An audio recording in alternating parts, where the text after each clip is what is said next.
Hello and welcome, everybody. I'm just giving people a little bit of a chance to get into the webinar before we go ahead and get started with today's program. But welcome to everybody. I'm really excited to say that we have our student panel here today to talk about the online Master of Engineering in Computer Engineering here at Dartmouth. Let's see if people are still trickling in. Looks like our numbers have stabilized, so I'll go ahead and get started. I'm Zofia Gatos. I'm the Director of Online Education here at the Thayer School of Engineering at Dartmouth. And today we'll be talking about our online Master of Engineering in Computer Engineering. So I'll go through a quick agenda and then start into our program. So we'll start with introducing the different panelists you'll hear from today. Then I'll give you a quick overview of the online MEng program. We'll hear from Ken Watson to talk about student services, and then you'll hear from several of our students. We'll talk about the application process, and then we'll have time for Q&A. You can add your questions using the Q&A function at any time during the program. So if you put your questions in the Q&A, some of them we may answer with a typed response, and others of them we may choose to answer live. And they could be directed at anybody, the students, the staff, anybody who is here. Any sort of question about the program and the application process is welcome. So our program panelists are me. As I said, I'm Zofia Gatos. I'm the Director of Online Education, and I'll pass it to each of the other panelists to introduce themselves. So Ken, over to you. Thanks, Sophia. Hi, everyone. Thanks for being here today. My name is Ken Watson. I'm the Online Education Program Manager. What that means is that I work with students really closely, basically from the time that you finish your application and you're accepted into the program, and go through the onboarding process, as well as serve as in a support role for you as you work your way through the degree program, serve as kind of a first point of contact together with a few other colleagues to make sure that you have a successful and productive time in the degree program. Right? And hello, everybody. My name is Ryan West. I'm an enrollment representative from Coursera, helping out with any and all questions on the degree program, the application process. If you need guidance along the way on the steps, I am certainly glad to help. So glad to have everybody here today. Great. And now I'll pass it over to our student panelists to each give a quick introduction of themselves, and you'll hear lots more from them later on in the program. So Kirk, over to you. Hey folks, my name is Kirk Sigmund. Like she indicated, I'm a student at the MEng program here at Dartmouth. I think I'm about in my second year of it at this point, if I'm counting correctly, and it's been a fantastic experience. When I'm not doing that, I'm a lawyer. I specialize in patent law. Eric, over to you. Hi, good evening. My name is Eric. I'm an industrial engineer by training with a master's in operations management, and I work as a project manager at Trumpf, a high-tech manufacturing company in Germany, from where I also joined this online master program from Dartmouth. And Felipe. Hi guys, I'm Felipe. I'm from São Paulo, Brazil. And my background here is Avenida Paulista, which is the financial heart of Brazil. I work as a network engineer, although that is changing a little bit due to the knowledge I've gained from the program, which I'll talk about later. And I'm a Dartmouth student, which is awesome. So that's it. Great. Thank you all. And all of you attendees will get a lot more opportunity to ask questions of our students and hear a lot more from them. But first, I'll tell you a little bit about Thayer and a little bit about our degree program. So the Thayer School of Engineering at Dartmouth was founded in 1867, and it's one of the first professional schools of engineering in the country. And our philosophy, which we carry through into our online degree program, is to really combine engineering with the liberal arts to produce well-rounded human-centered engineers. And our approach, again, that we carry through into our online program, just like we do in our on-campus program, is to do a hands-on interdisciplinary collaboration with a design-oriented curriculum. So we ship you hardware. You get hardware on your desktop that you will be working with. So you will be doing hands-on work in this degree program. And our faculty are welcoming, accessible, supportive, in addition to being leaders in their field. So the faculty in this program are really great. They're all really great to work with. I've enjoyed working with all of them. And it's a really great place. Solid engineering, like really high quality engineering knowledge, and also people who are interested in doing something with that benefits the world. A little bit more about Thayer. We were the first comprehensive university in the US to graduate a majority female engineering class. And in 2023, half of our undergrad engineering degrees were awarded to women. We also have the first doctoral level innovation program in the US to spark entrepreneurship and innovation. And this philosophy carries throughout all of the different graduate programs we offer at Thayer. Specifically focusing on our online Master of Engineering and Computer Engineering, this is still a relatively new program. Our first cohort started in March 2024, but we had our first students actually take their final course just this past term. So we're on quarters. So students who finished up during the fall term just finished right before Thanksgiving here in the US. So in this program, you take one or two courses in each of those 10-week quarters. And as I think our students will probably tell you, those 10-week quarters do go by very quickly. You can finish in as little as 15 months if you're taking that full-time course schedule of taking two courses at a time. And our focus in this program is on intelligent systems. So intelligent systems will enable you to build your mastery in the foundational technology for AI, virtual and augmented reality, autonomous robots, and self-driving cars. So this is a very highly relevant and highly timely computer engineering focus for the program. Here's a little bit of a sample of what your course schedule might look like. So we will share these slides with everybody who's here, so you don't need to absorb all of this right now. But if you're doing a part-time enrollment option with continuous enrollment and starting in the spring, which I expect many people attending this webinar would be contemplating, this is what your course schedule might look like in the top half, where you would take one course at a time, and it would take you 27 months to complete. If you do a full-time option starting in the spring with taking two courses at a time, most terms you'll be taking two courses simultaneously, and you could finish the degree program in 15 months. And we do allow you flexibility in the degree program. So I think that's important to share because most of the students in the program are working full time.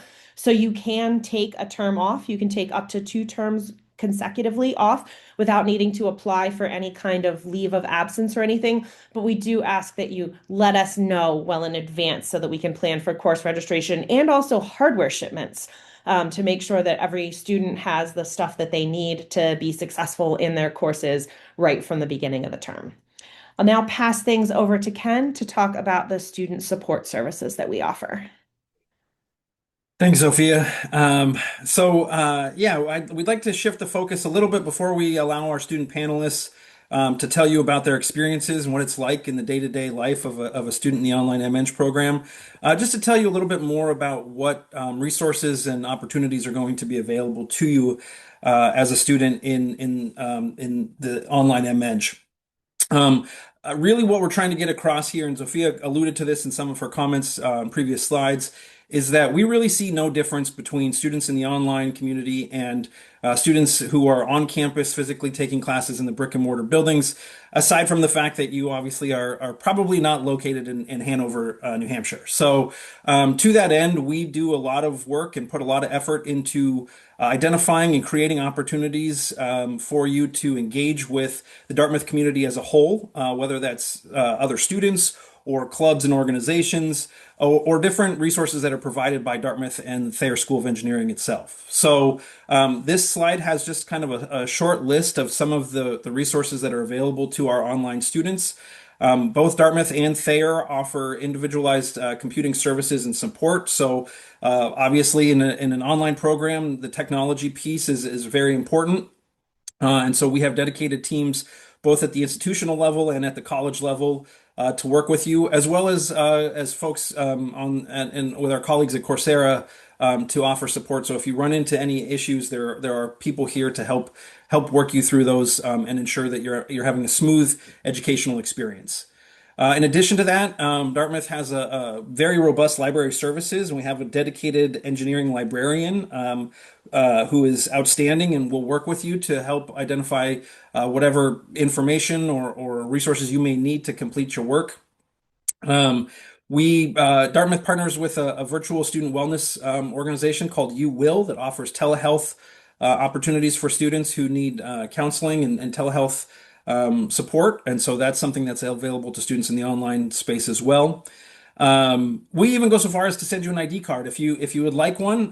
It's not required, but we're happy to share with you how to order one, and we'll pick it up and mail it to you wherever you are in the world. So we try to make sure that we complete the experience and make sure that you feel like this is as much of a you're as much a part of the Dartmouth community as those students on campus.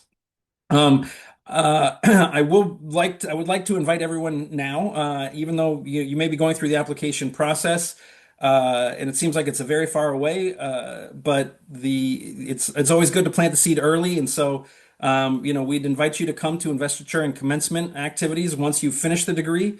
As Zofia mentioned, we have students who are finishing up or have finished up this most recent term, and a number of them are planning to come, and we're very excited to be able to celebrate their accomplishments with the rest of our Thayer graduates and the Dartmouth graduating class as a whole. So put that on the calendar now, and so we hope to see you in New Hampshire in your cap and gown, so that we can celebrate you once you finish the degree. Um, and finally, I think like to save this for last, just because I think it's probably one of the most important aspects of a Dartmouth graduate education is the opportunity for networking and engagement with our alumni association. As you'll hear from our student panelists, we have students in this degree program from a very broad range of backgrounds and at very different points in their career level, from folks coming directly out of undergrad all the way up to C-suite executives. And so you'll have the opportunity to engage with and learn from fellow students and alumni who have come through this degree program, and use that to help you figure out the best next step, and really get the most a return on your investment for this degree. So I don't think we can overstate the importance of those networking and opportunities and the opportunity to be part of the Alumni Association. So we hope you'll take advantage of that as you are enrolled in the degree program. So now we'd like to let you hear from our students. That's the reason you're here. And so I'm going to turn it back to Zofia, who I think we have some questions that we're going to kind of direct to our student panelists. Yep, we've got some priming questions that we'll have each of our panelists answer, and then we would really love it for any of you to throw your questions in the Q&A function that we can pose to our student panelists as well. First question I have for each of our student panelists is, what led you to choose the Dartmouth Engineering online program? What brought you to this program specifically? And you can go in any order you like. Somebody's got to volunteer though. Yeah, all right, I'll go. So yeah, I at the time in my life, I had just finished my undergrad, and I was looking for opportunities to continue my education. I had a very specific idea of what I wanted from a program, which is like intelligent systems, hardware, software, AI, like this next generation of technologies. And I was searching some programs that I could do in like online, because I work a full-time job, as Kim mentioned. That's the situation of a lot of the students in the program. And I hadn't really found anything that I liked. Like most programs were like web development or programming, like like this new generation of technologies, right? And I remember I subscribed to the Coursera, like, oh, if we create a new program, like along with some university, you'll be notified. And I got the notification. I remember that I was traveling for work. I was at a hotel, and basically I opened the link to the program, and I was like, love at first sight. So like, I was like, okay, this is it. Like, this is what I want. And yeah, it was perfect. Basically the vision that I had in my mind for what I was looking for in a program. Thanks, Felipe. Sure. I'll hop in next. So I'm in a bit of a different situation in the sense that I knew I wanted to further my knowledge of sort of, computer engineering writ large, and I'm not unaware that there are a lot of programs that do it. I mean, needless to say, there are a lot of programs that are available for that sort of thing. So I did my research and looked for something that I could do sort of reasonably well also working, right? Like the reality of it is I'm traveling a lot as well. I am working a lot as well. So I had to find something that was flexible for me. The blunt reality of it was I knew I wouldn't be able to do an in-person program just because I can't make classes, right? So I found the Dartmouth program, and it was, again, sort of a love at first sight thing because they had a combination of really good coverage, by which I mean different topics that I wanted to cover, FPGAs, AI, of course, things like that, natural language processing, you name it, while simultaneously being flexible, having the power of a very reputable university, as well as generally having all the things squared away that would be important to me. So I've been able to do the coursework, while traveling in Asia for work. I've been able to do it, from home when I'm visiting family, things like that. So it's been very flexible for me at the same time with all of the accoutrement of a high quality degree with high quality instruction, with hands-on experience with hardware, things that mattered to me in general. So all the stuff that I wanted from an in-person program, albeit the fact that I couldn't do one, kind of limited that. So it's been fantastic and candidly exactly what I expected. So I think it's my turn now. So yeah, in my daily work, I constantly run into topics that touch software, data, and at least process automation. So it became very clear that even in manufacturing, you can't be an effective project manager or leader in the future without understanding the technology. And of course, especially AI as that buzzword, or maybe now that technology for the next couple of years. And on the other hand, I was not intensively searching for a program last year when I then decided to apply the Dartmouth program. But I knew I wanted to be that kind of person who really understands what's happening under the hood. So um, funnily, it was only after I had already started my studies that the first AI machine features were introduced by my company, and we were going to fairs and we were showing like, hey, we have these new AI supported underlying tools now integrated in our machines, and also, yeah, dedicated internal LLM was introduced just after I started this program, which like mm, proved that this was the right decision like around 1.5 years ago.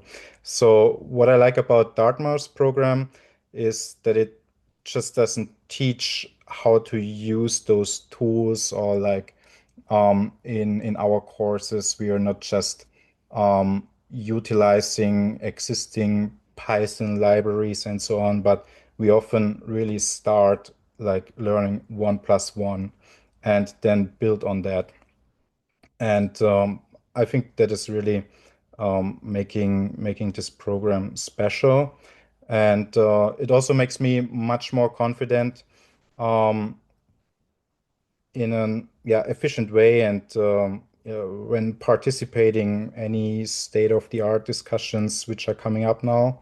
And yeah, well, so um, besides that, also the hardware classes are something very special when you get these toolkits sent to your home, and we are like trying out these things and like try and error.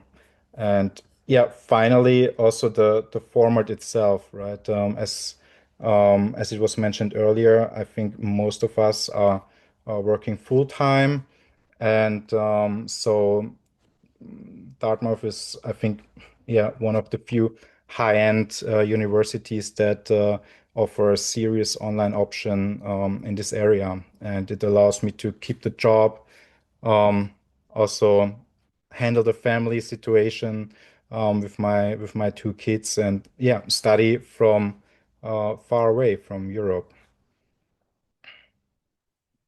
Great. Thank you, all of you. My next question for each of you is, how has your experience in the program been so far? Who'd like to go Um, first?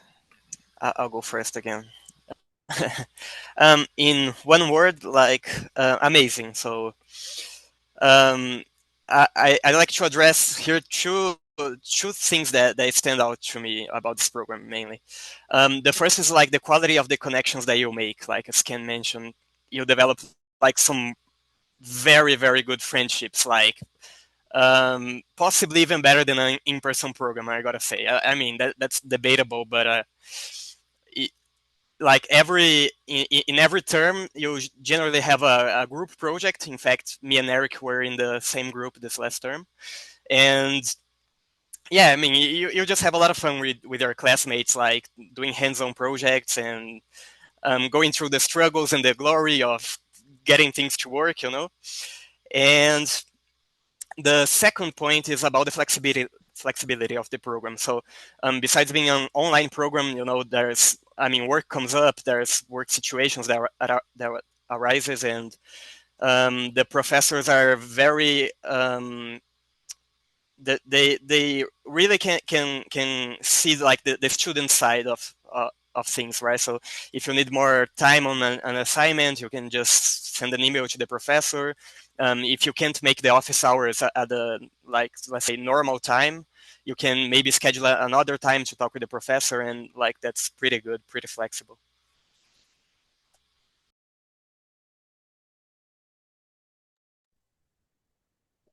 Suppose I'll go. I don't want to keep us on the same format as we've been doing all the time, but go for it.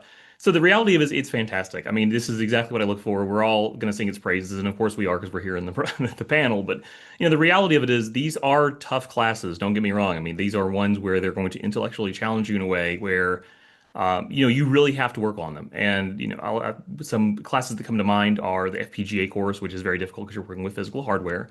I have mine somewhere on my shelf around here. And then, the other courses where you're doing quite a bit of programming, like some of the advanced machine learning stuff you do. I was training on my home computer, and trust me, that gets your office hot, and you're spending a lot of time making mistakes and learning from them. But that's part of the fun, for lack of a better term, and it's part of the experience. So it's one of those things where you are challenged, but not challenged in an unreasonable way. There's plenty of support there. The professors are overwhelmingly supportive in you in terms of timing, in terms of expectation. They realize that many of us are, gainfully employed, so they understand that, the time requirements are reasonable, but they are there. And in other words, what I'm getting at is, they expect you to complete things on time and fully, but they'll also work with you to make sure that you don't get stuck somewhere, right? You're not going to be sitting there spinning your wheels for 5 days on a singular program. They're going to help you with it if you get stuck. So there's a lot of support there despite the difficulty. And honestly, what it means is that you will find yourself more intellectually challenged than you might have been in other programs. So certainly more than I was in undergrad.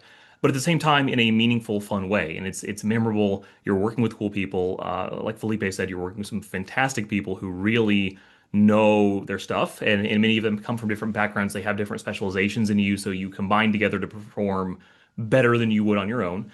And it just, at the end of the day, it's fun. Like, so again, it's a tough process, but one of those ones that is a good tough. It's an intellectual workout, and I can't say anything better than that.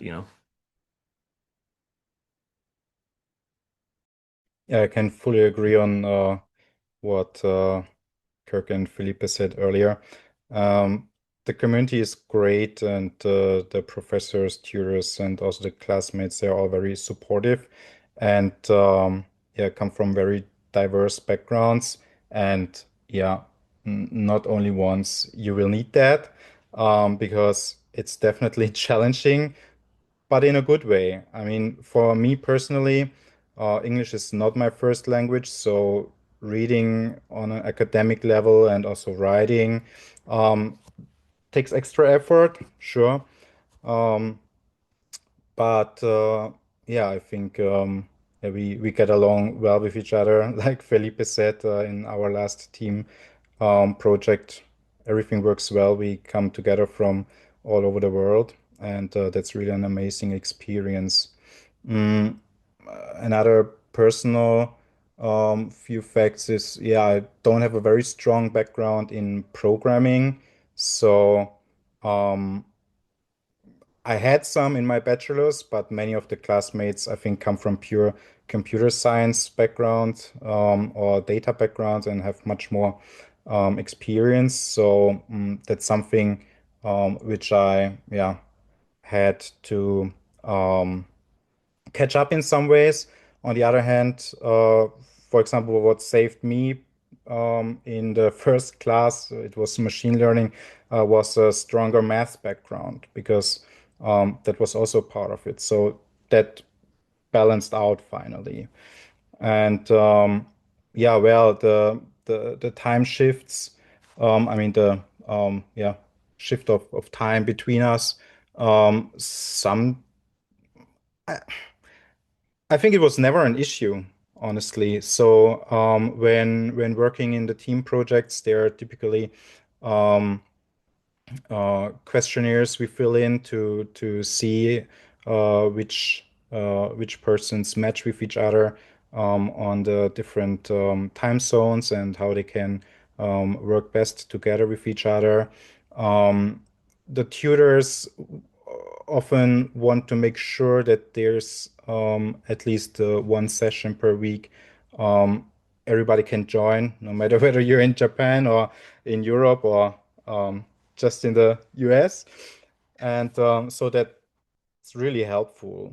Um, yeah, personally, I already finished seven of nine terms. So looking back, uh, now I realize how synchronized the different subjects have been right from the beginning with each other, and not meaning that everything builds up each other very strongly and you need to remember every formula, but the concepts, they all really make sense in the way how they build on each other, how the terms are also like pre-selected in a certain order, what we saw earlier.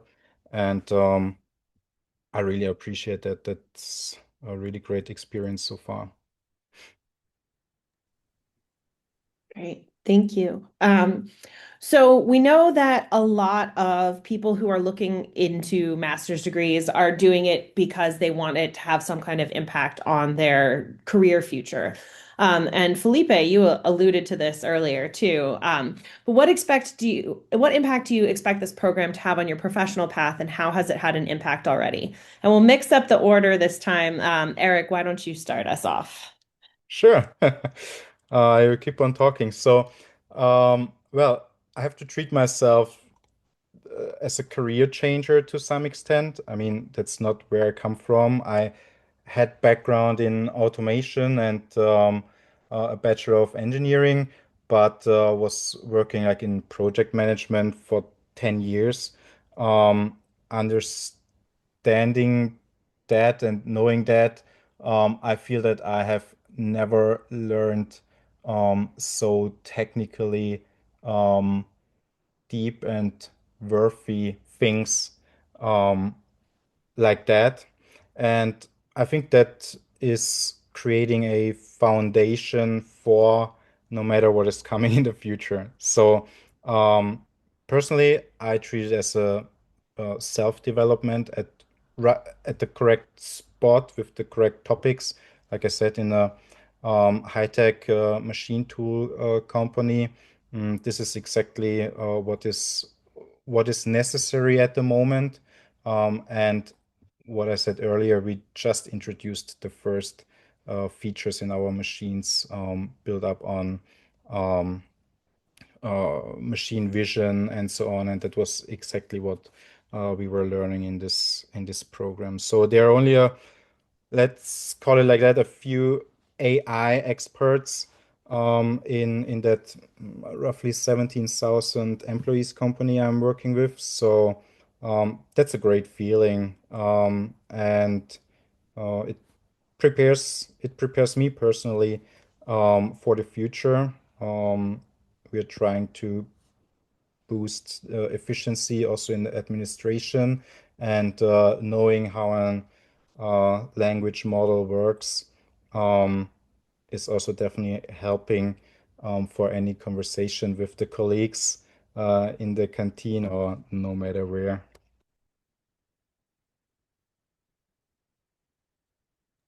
All right. Kirk, why don't you go Sure. next?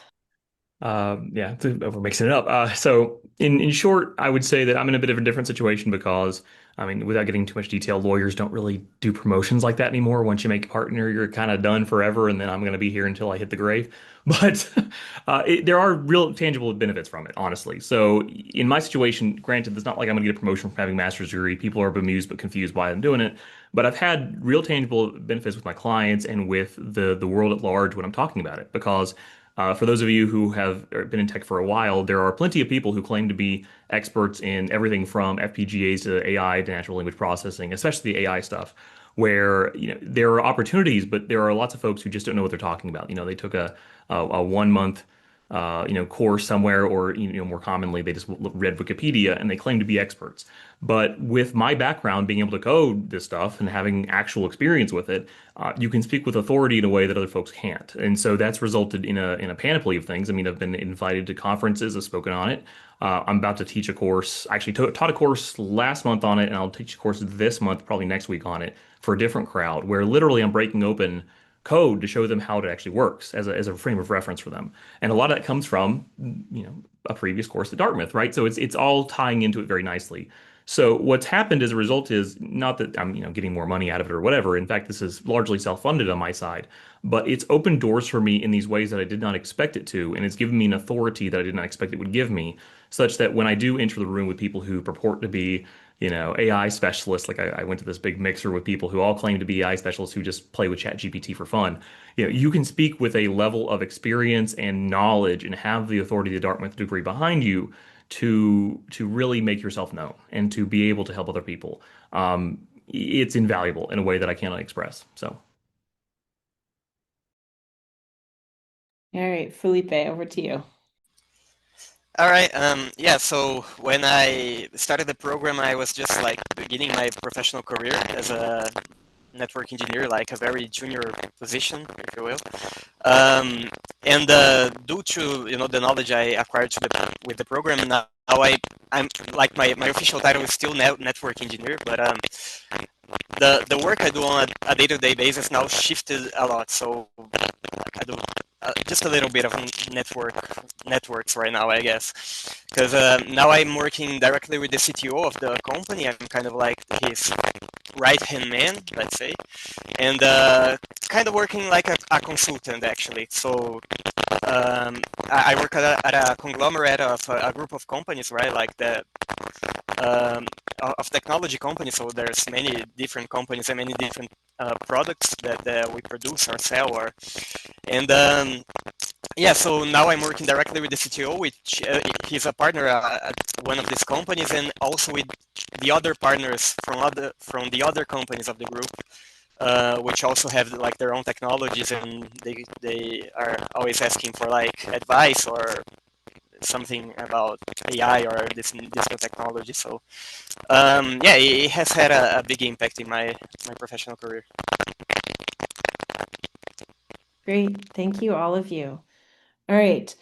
And then one final question from me for our panelists, and is that what advice do you have for prospective students? And Kirk, we'll start with you this time. sure. So I'm not sure if this is still part of the program, but there is a recommendation early on to do I think it's fundamentals of Linux. But the name might be wrong. Getting yourself spun up again would be helpful, just because you do start immediately with a lot of coding and a lot of Python and things like that. And I had not started it, or rather worked with it for about a year at that point before really starting the program. So it helps to have that just under your belt again to kind of knock the cobwebs off. It's not that bad when you start, but it does help to kind of just refresh yourself. Another one of them would be to really take advantage of the program as much as possible in terms of the advice and help you get. So I saw in one of the Q&As already, people are asking about interfacing with sort of the professors and TAs. They are always there and they are overwhelmingly helpful. They are overwhelmingly ready to talk to you about pretty much anything. To the point where I'm working on a paper right now and already begun to bug a professor about it, which is barely related to the course we're working on, but nonetheless, I'm bugging him and off we go. So there are a lot of resources for you that are available and that you absolutely must take advantage of, because that's one of the advantages of being part of a very reputable school, is that they have those things available to you ready to go. You just take advantage of them. And then finally, and this just goes to the nature of this being an online program, you're given so much freedom. It can be a blessing and a curse, right? You have to prepare yourself to be available, to really put your time in, to find those little moments where you can study, read, watch the videos that are provided to you, etc. So my recommendation would be to, come up with a game plan, come up with a way in which you'll find that time to, do your reading, which can be fairly voluminous for some classes just by the nature of those classes. Do the coding, spend the time working on coding something, etc.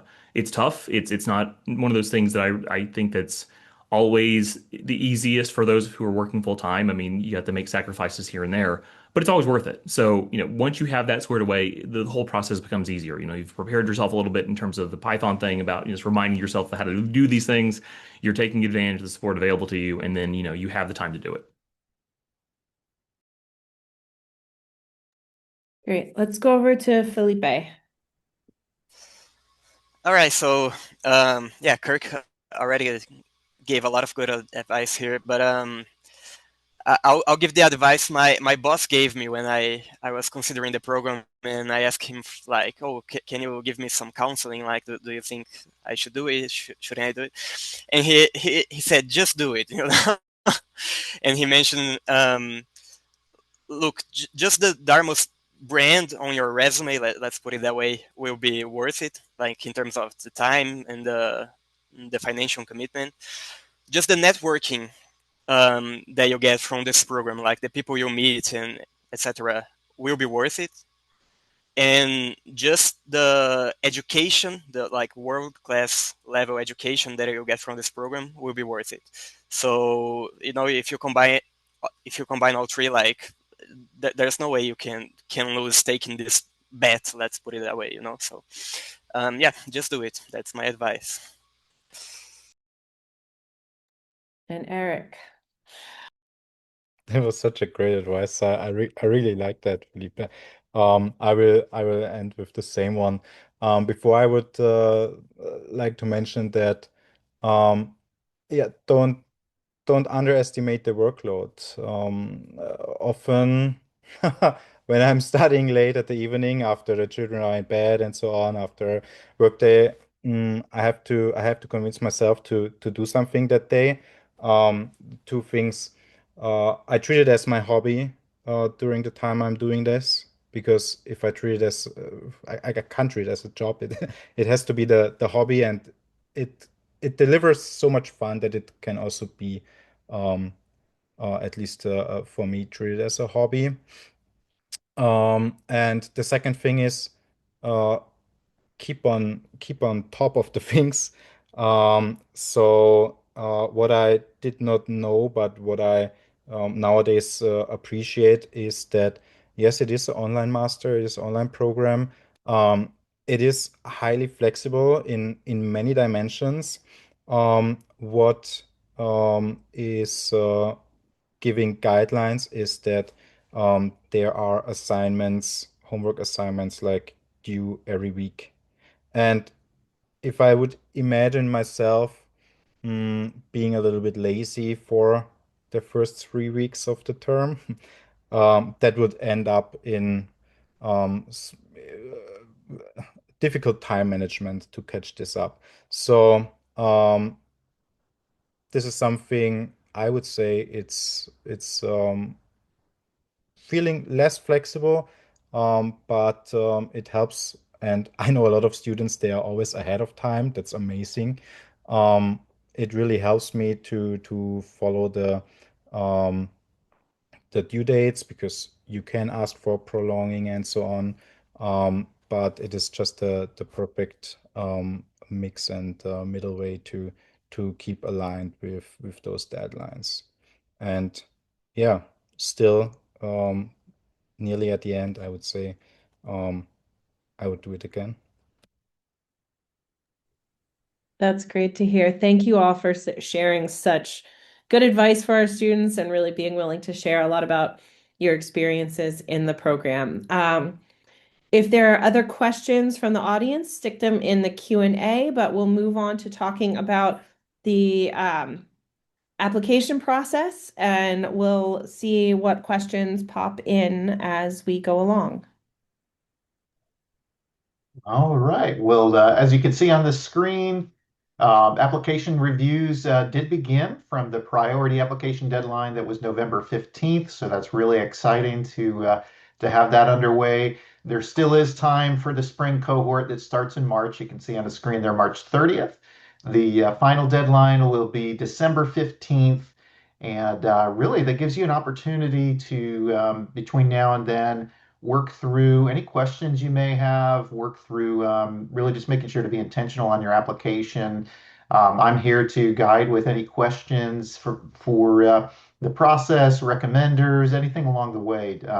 I would be glad to help on that. One thing to understand that Dartmouth does a wonderful job is they do review applications holistically. So if you have concerns, whether it's you feel like your GPA is a little bit lower than what you would expect an Ivy League school to review or look at, or if you have a little bit different background than what you see as what's recommended, please don't go without asking questions. I'm glad to help. You would be surprised some of the people who have come into the program with very different backgrounds, as long as you have the important prerequisite skills and other factors that we can discuss, they are willing to look at you regardless of whether you have that traditional computer engineering or traditional professional experience in the field. Um, and that gives it a great opportunity for making those career changes and pivots. Even if you're looking into management, we heard a little earlier, um, sometimes leading and managing comes down to knowing those technical skills. So you don't have to have somebody as an intermediary translating business goals and languages to the engineers and vice versa.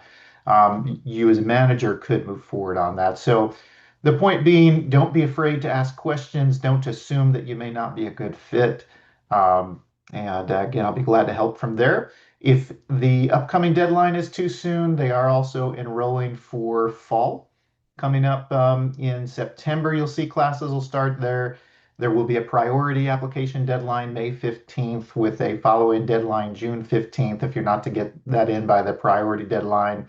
Um, but the other exciting thing is if you know you can't make the spring term, but you would like to get an early decision, they are willing to review your application for the fall term now. So if you do get it in by the December 15th deadline, you can get an early decision that allows you to plan better and look through there. So do keep that in mind.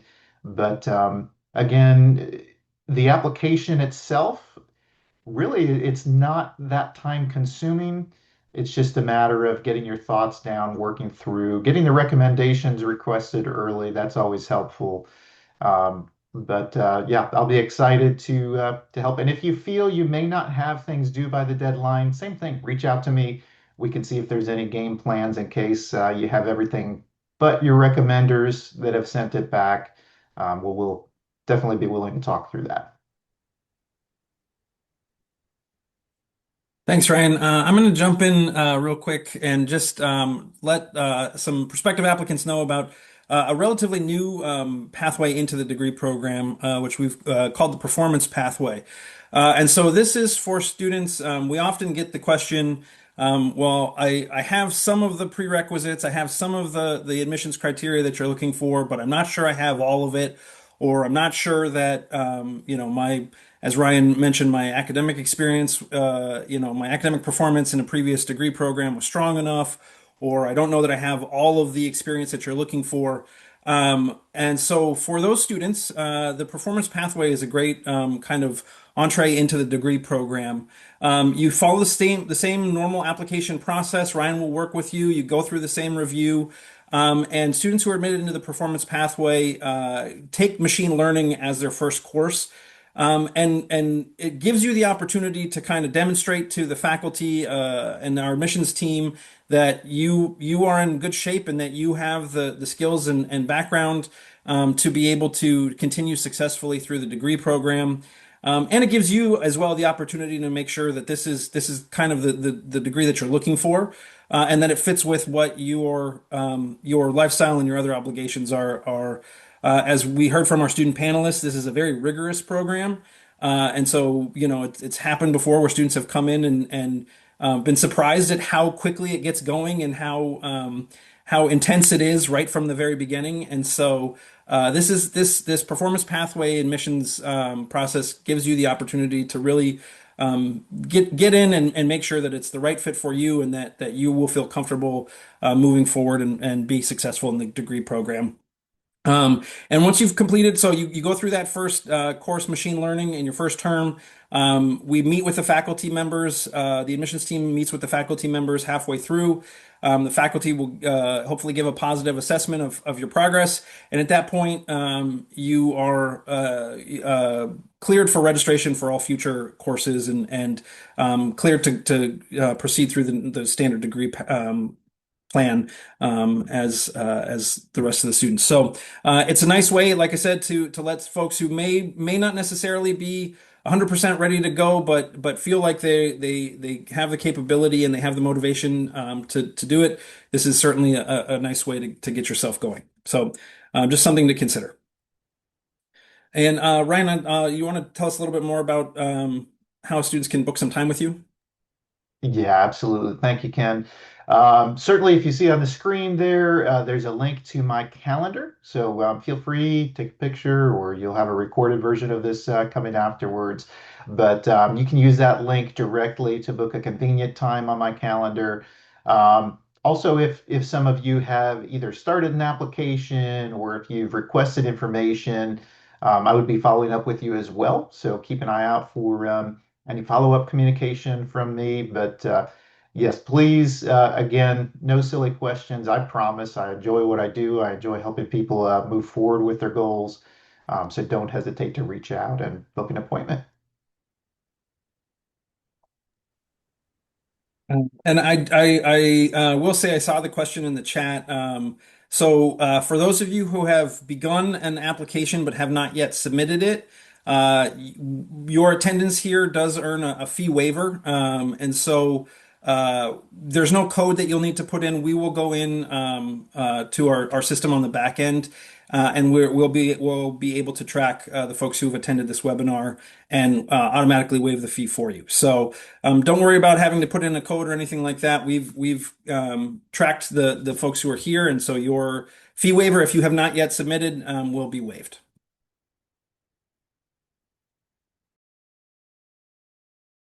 Any further questions, last minute questions? I do want to reassure everybody that, yes, as Ryan said, we review applications holistically. So if your background is not necessarily a traditional background, and you heard from one of our student panelists who is a lawyer and not a computer engineer, right? So Kirk is not a traditional potentially applicant to the program. And you'll see, that we have, as we've talked about throughout, we have students in the program all the way from fresh out of college to much further on in their careers, people from a variety of backgrounds. So don't hesitate to apply just because you think you don't have what this like perfect background is that we're looking for. We are open to students who come into the program in a number of different ways. Um, with that, barring any other questions, if anybody has any final words, if any of our students have any final words of wisdom to share, I'll give them the opportunity. Anybody have anything more they want to say? I think all of you guys did such a lovely job sharing insights on the program. Well, with that, thank you all for attending. We hope to see your applications to review. Oh, there's one more questions. So, yes, so just live that we did not mention, we do have a specialization based off of the first part of the machine learning course. I was Googling this the other day and I saw like a Reddit post that was like, oh, this is probably the whole course. No, no, it's not. It's about like the first couple of weeks of the course. There's a lot of content in there. But yes, if you're interested in getting a flavor for what some of the degree content might be like in a much more lightweight form, it's some of the same videos, but the assignments are going to be a lot less intense. You're not going to be getting that same personalized group project work, but you can see what Peter Chin, who teaches the machine learning course, is like. So we do have a new specialization out on Coursera that you can now check out, and I will put a link to that specialization in the chat for everyone in case you're interested in checking that out to get a little bit more of a flavor of the degree program. And with that, we hope to see your applications coming in. And we wish all of you the best of luck in your application process and in your further education searches. Thank you all for coming.